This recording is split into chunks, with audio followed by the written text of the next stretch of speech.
গতকাল থেকে টানা অবস্থানে চাকরি হারারা। শিক্ষামন্ত্রী ব্রাত্য বসু তিনি স্পষ্ট বলছেন যোগ্য অযোগ্যদের তালিকা প্রকাশ করা হবে না।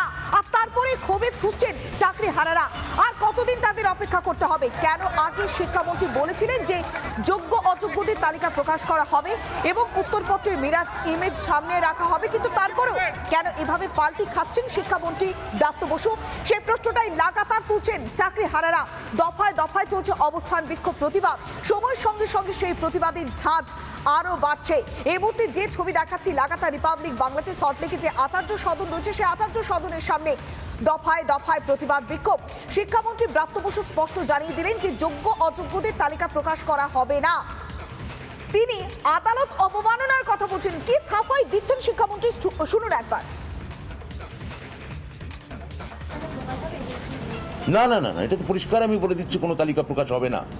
কেননা এটা আইনি আমাদের পরামর্শদাতারা বলেছেন, এটা সুপ্রিম কোর্টের এরকম কোনো গাইডলাইন নেই। এরকম করলে এটা কন্টেম্প্ট অফ কোর্ট হতে পারে।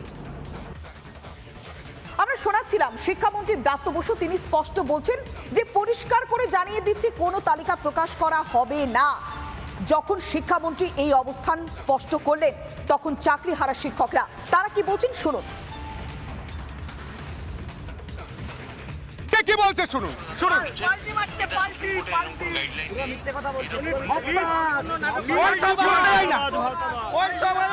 কালকে আমাদেরকে বলা হচ্ছে দেখুন পুরোই ভাওতাবাদ। উনি আজকে বলছেন সুপ্রিম কোর্টকে অবমাননা করেছে। লিস্ট প্রকাশ জেলে যাওয়ার ভয় এই ধাপ্পাবাদ সরকার, ধাক্কাবাদ শিক্ষামন্ত্রীর। এটা পুরো ধাপ্পাবাজি কথাবার্তা, পাল্টিবাজ, ধাপ্পাবাজ, নির্লজ্জ সরকার যার কোনো বোধ বুদ্ধি নেই। আমাদের নিয়ে পুরো ছিনিমিনি খেলা, এই ধাপ্পাবাজি, পাল্টাবাজি আর সরকার নেই। দরকার দরকার এই আন্দোলন ছাড়ছি না। অযোগ্যগুলোকে বাঁচানোর চেষ্টা হচ্ছে, বিভিন্ন রকম ভাবে আমাদেরকে ললিপপ খাওয়ানো হচ্ছে। আমরা ময়দান ছাড়বো না। চেয়েছিলেন অযোগ্যদের বাঁচাতে, ওনাদের বরাবর ইচ্ছা ছিল অযোগ্যদের বাঁচাতে। তালিকা প্রকাশ হলে কি গদি টলমাল হয়ে যেতে পারে? অবশ্যই সেরকমই একটা চলছে। হচ্ছে অযোগ্যদের বাঁচানো, ভেস্টেড ইন্টারেস্ট হচ্ছে অযোগ্যদের বাঁচানো। যোগ্যদের নিয়েও একবারও কিছু বলেনি, ওরা অযোগ্যদের সপক্ষে। টার্মিনেট করা হলো না কেন এখনো? সুপ্রিম কোর্ট তো বলছে কোনো প্রকাশ করবো না তালিকা। ওনারা তো সুপ্রিম কোর্টের রায় মানতে চাইছেন, তাহলে সুপ্রিম কোর্ট তো বলেছে যারা অযোগ্য তাদের টার্মিনেট করা হোক, তাহলে এখনো টার্মিনেট করা হয়নি কেন? এখানে সুপ্রিম কোর্টকে অবমাননা করানো হচ্ছে না? শোনাচ্ছিলাম যে চাকরি হারারা তারা স্পষ্ট বলছেন যে সুপ্রিম কোর্টের নির্দেশকে আদৌ মানছে রাজ্য। আমরা সরাসরি যাবো, আমাদের প্রতিনিধি অনুপম রয়েছে আমাদের সঙ্গে। অনুপম, একের পর এক প্রশ্ন তুলছেন চাকরি হারারা। তারা বলছেন যে শিক্ষামন্ত্রী ব্রাত্য বসু তিনি পাল্টি খাচ্ছেন, সুপ্রিম কোর্টের আদৌ কি নির্দেশ মেনেছে রাজ্য? একের পর এক প্রশ্ন তুলে তাদের তো ধৈর্যের বাঁধ ভেঙে যাচ্ছে। অনুপম,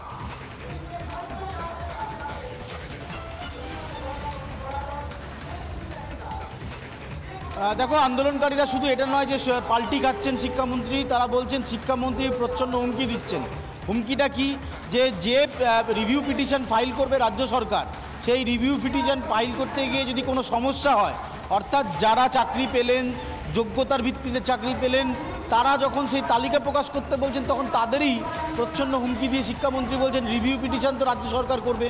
সেক্ষেত্রে যদি এইভাবে আন্দোলন করতে থাকেন তাহলে কি করে তারা রিভিউ পিটিশন করবেন? আর রিভিউ পিটিশন করতে গিয়ে সুপ্রিম কোর্টে যদি কোথাও অবমাননা করা হয় তার দায় কে নেবে? অর্থাৎ শিক্ষামন্ত্রীর এই প্রচ্ছন্ন হুমকির পরও আন্দোলনকারীরা তারা এখানে রয়েছেন, যারা চাকরি করছেন। শিক্ষামন্ত্রী আপনাদেরকে বলছি যে রিভিউ পিটিশন করতে যদি কোনো অসুবিধা হয় তার দায় আপনাদের থাকবে। কেন আন্দোলন একটাই কারণেই করা, আমরাও স্কুলে যেতে চাই। আমরা চাই এই যে অচল অবস্থা বা একটা যে টালমাটাল অবস্থা চলছে, এটার একটা সুষ্ঠু সমাধান। সরকার কেন করছে না বলুন তো? এই প্রকাশটা কিছু ফাঁস হয়ে যাবে? এটার প্রশ্ন সরকারকে করতে হবে। আমরা সরকার বলছে প্রকাশ করব না তালিকা, আপনারা বেকার আন্দোলন করছেন। ঠিক আছে, সে সরকার সেটা বলতে পারে, কিন্তু আমরা চাচ্ছি আমাদের যোগ্য শিক্ষক শিক্ষিকাদের চাকরি পুনর্বহাল করা হোক, এই নিশ্চয়তা আমাদের দিতে হবে। কি করে নিশ্চয়তা দেবে? সরকার বলছে রিভিউ পিটিশন করব, সুপ্রিম কোর্ট অর্ডার দেবে, তারপর নিশ্চিত হবে। আপনারা তো অনিশ্চিতের মধ্যে রয়েছেন এখন। না, সরকার তো কিছুদিন আগেই বললো ওরা যে যোগ্য অযোগ্য তালিকা তৈরি আছে, লিস্ট দেবে। আমাদেরও তো প্রশ্ন তাই, কেন করছে না? দিচ্ছে না কি কারণে? কেন? কি মনে হচ্ছে না? আমরা তো বুঝতে পারছি না, কিছু তো নিশ্চয়ই ব্যাপার আছে। আমার মনে হয় এখনো ওরা অযোগ্যতা বাঁচানোর চেষ্টা করছে। অযোগ্যদের বাঁচানো একদম। তাছাড়া তো আমার আর কিছু মনে হয় কিছু কারণ দেখছেন। এই উত্তরটাই দিচ্ছেন যে অযোগ্যদের বাঁচানোর চেষ্টা করছে রাজ্য সরকার, রাজ্য শিক্ষা দপ্তর, এসএসসি। সেই কারণে এসএসসির তরফে তালিকা তৈরি থাকলেও সেই তালিকা তারা প্রকাশ করছে না। অন্য আর একটা দিক, তুমি জানো যে আজকে 22 তারিখ, সরকারকে বেতন দিতে হবে। সেক্ষেত্রে সরকার কতজনকে বেতন দেবে? যে 26,000 চাকরি গেছে তাদের সকলকে বেতন দেবে? যদি সকলকে বেতন দেন তাহলে যোগ্য এবং অযোগ্য উভয় পক্ষকে বেতন দিতে হচ্ছে।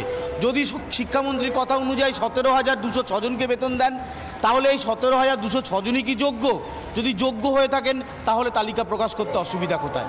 কোন 17,000 বা কোন কোন মানুষ? যদি যোগ্য অযোগ্য তালিকা সত্যি রাজ্যের কাছে তৈরি থাকে তাহলে প্রকাশ করতে সমস্যা কোথায়?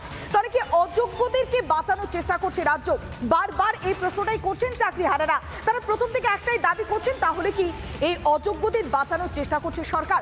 এর আগে শিক্ষামন্ত্রী ব্রাত্য বসু তিনি ঠিক কি বলেছিলেন? 11 এপ্রিল তিনি স্পষ্ট বলেছিলেন যে তালিকা প্রকাশ করা হবে যোগ্য অযোগ্যদের। আর আজ তিনি ভুল বদল করছেন। তবে তিনি 11 এপ্রিল কি বলেছিলেন শুনুন একবার।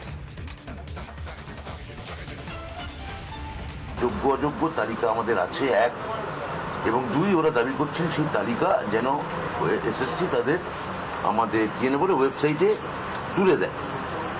এবার এখানে আমাদের তাতেও আপত্তি নেই, কোনো অসুবিধা নেই। আমি এসএসসিকে জিজ্ঞেস করেছি, এসএসসি চেয়ারম্যান ওখানে আছে, এসএসসিরও কোনো অসুবিধা নেই। সিবিআই থেকে প্রাপ্ত তালিকা যোগ্য অযোগ্য যেটা তাদের হাতে আছে তারা তুলে দিতে পারেন, এবং সেখানে কোনো সমস্যা নেই যদি আইনি পরামর্শ আমরা ইতিবাচক পাই। না না না না, এটা তো পরিষ্কার আমি বলে দিচ্ছি, কোনো তালিকা প্রকাশ হবে না।